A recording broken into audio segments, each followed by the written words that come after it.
The night was pitch black, moonless, with only the whispering wind offering company to Marion as she drove along the narrow, winding road through the Whispering Pines forest. She was heading to Silver Ridge, the small town she hadn't visited since her childhood summers. A sudden, urgent business meeting concerning an inheritance she wasn't even aware of had brought her back. The memories swirled around her like the mist creeping through the trees. Suddenly, the car jerked as the headlights caught a shape crossing the road. A deer, eyes wide with fear before it disappeared into the thicket. Her heart stammered, echoing the unsettling quiet of the woods. Panting from the shock, she continued driving until Silver Ridge's dim lights appeared over the hill, a beacon in the oppressive darkness. The town, nestled between imposing mountains and dense forest, seemed frozen in time. She spotted the familiar gable-roofed inn her family used to stay at. Once she parked, the wooden steps creaked as she ascended them. An old-fashioned bell tinkled as she entered. The smell of aged wood and musty carpet immediately surrounded her. "Ah, Miss Marion Lockhart," a voice chimed from behind the reception desk. A man in his 60s with thinning gray hair and a warm, if somewhat unnerving smile peered through round spectacles. "Welcome back! I'm Henry, remember me?" "Of course," Marion replied, the pleasantries rolling off her tongue with automatic politeness. He handed her the key to her room, and as she walked through the narrow, dimly lit corridors, a chill ran down her spine. The monotonous squeak of her suitcase wheels was the only sound, echoing ominously off the walls. Her room was modest, comfortable enough, though something about its lingering scent of lavender mixed with damp wood felt off. Later that evening, after far too much tossing and turning, a distant clock tower chimed midnight as Marion finally found sleep, thin, restless sleep that was soon interrupted by the feeling of cold air prickling the skin at her cheeks. She woke from a dream. Or had it been? There was a tapping sound, soft, inconsistent. Her mind reeled, the remnants of whatever whispers had chased her in her sleep, dissolving into the waking world. Tap, tap, tap. Marion sat up, the noise pulling her to the window. She hesitated, her mind making shadows into monsters, but finally she peeked outside. The storm she'd driven through had cleared, but the rain still dripped from the eaves, ticking softly in the silence. Nothing out of the ordinary.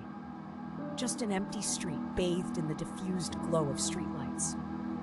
Back in bed, Marion couldn't shake the unease. The night stretched long and oppressive, wrapping her in the leftover chills of the past, haunting her dreams. The next morning, thick fog surrounded Silver Ridge, the sun merely a pale ghost hovering in the sky.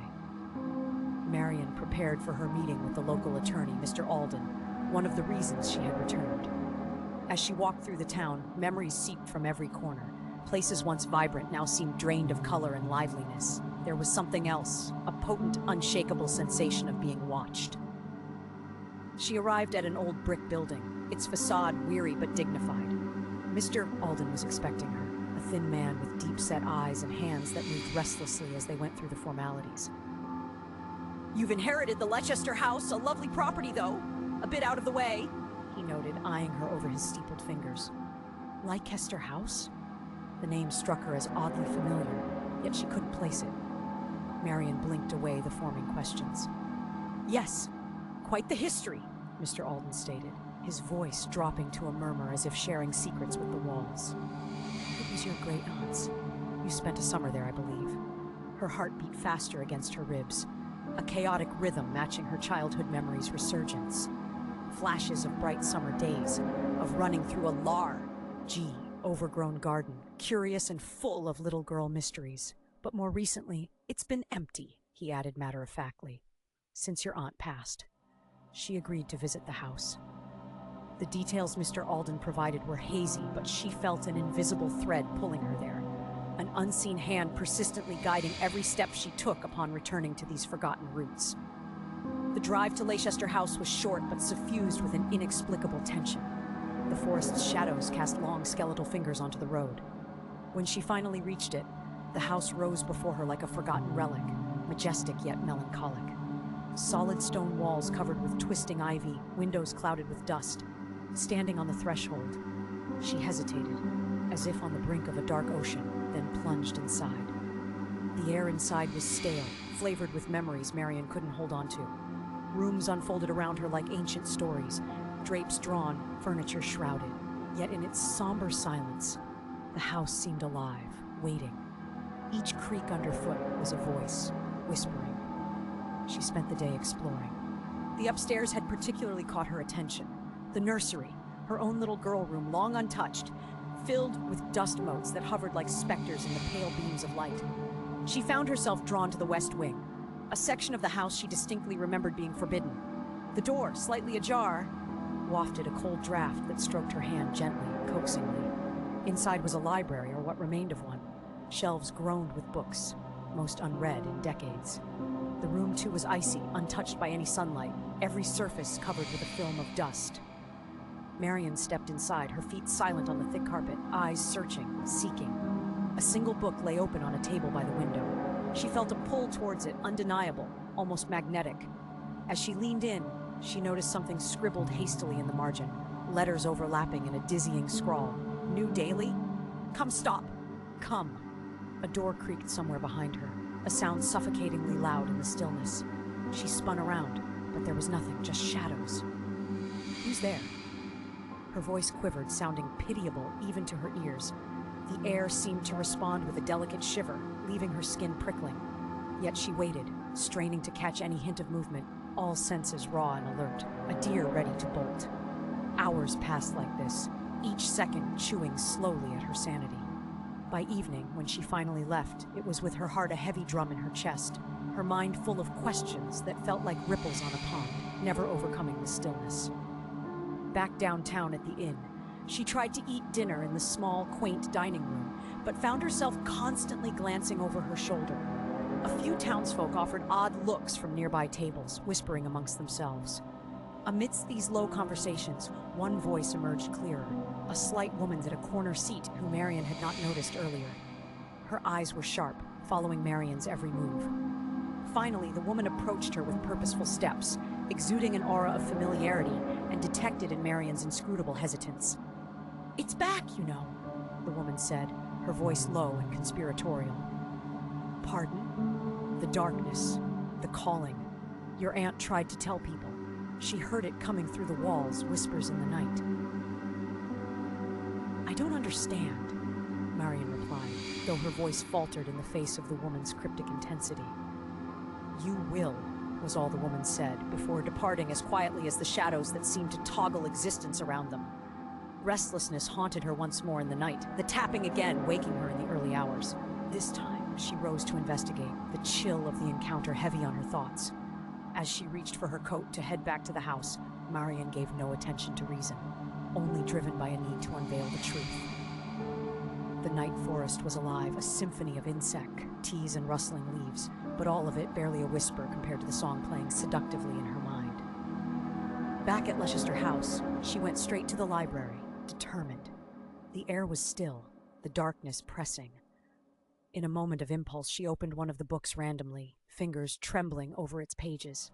It wasn't clear what she expected, warnings, histories, perhaps the voices themselves, but she found nothing. Exasperated, her gaze landed on an antique mirror reflecting her worn features, its surface rippled with time. As she caught her own gaze, something shifted beneath the reflected shadows. An outline taking shape just behind her. Her aunt? Family photos came alive, impressionism in the glimmering glass. She turned swiftly, but the room was empty, as silent as a grave. Her sanity wavering on the precipice, she sought any proof of reality. It was then she noticed the book from earlier open again, as if alive, turning its pages with invisible hands. Her breath stopped as she read the passage that had been invisible in the daylight's rationality. Through the doorways hidden, past windswept and written, always the song plays for ears once bitten. She fled the room, feeling pursued by specters of her heritage, turning corners with frantic haste. Then, she found herself in a hallway she didn't recognize, though her instincts raced with familiarity. The walls leaned in, eyes emerging from patterns of splintered wood and faded floral wallpaper. A single door stood where the exhausting maze concluded. Bound to face the heart of the turmoil, she opened it with trembling courage. A child's room, not hers, not in memory. A different time, different lives. The temperature dropped, ice in her veins as ghostly whispers rose above the silence. Children's laughter echoed, distorted like a record spun too slowly. There, remnants lurked, toys scattered, a window blurred by age and forgetfulness. A presence emerged, a silhouette unmoving, watching her with curious, pleading eyes, appearing to be one child, a girl. Yet, ethereal sorrow kissed all shadows playing across her features. Marion, eyes wide and tear-filled, whispered hoarsely into the void, "Who are you?" The child's hand lifted, pointing soundlessly towards a covered wall, screams rippling into muted vibrations. With hesitant footsteps, Marion approached, her hand brushing the wallpaper aside, revealing a mural, a family crest, weathered yet commanding, the final and ageless truth. Her inheritance, not the house, but the madness whispering through its veins. In her marrow, she understood. The haunting was not the past, but the unbreakable link to her bloodline. Her inheritance was an endless story, a song never ending, forever echoing between the old stones, the secrets of the Leichester, and its eternal affinity with those attuned to hear its calling.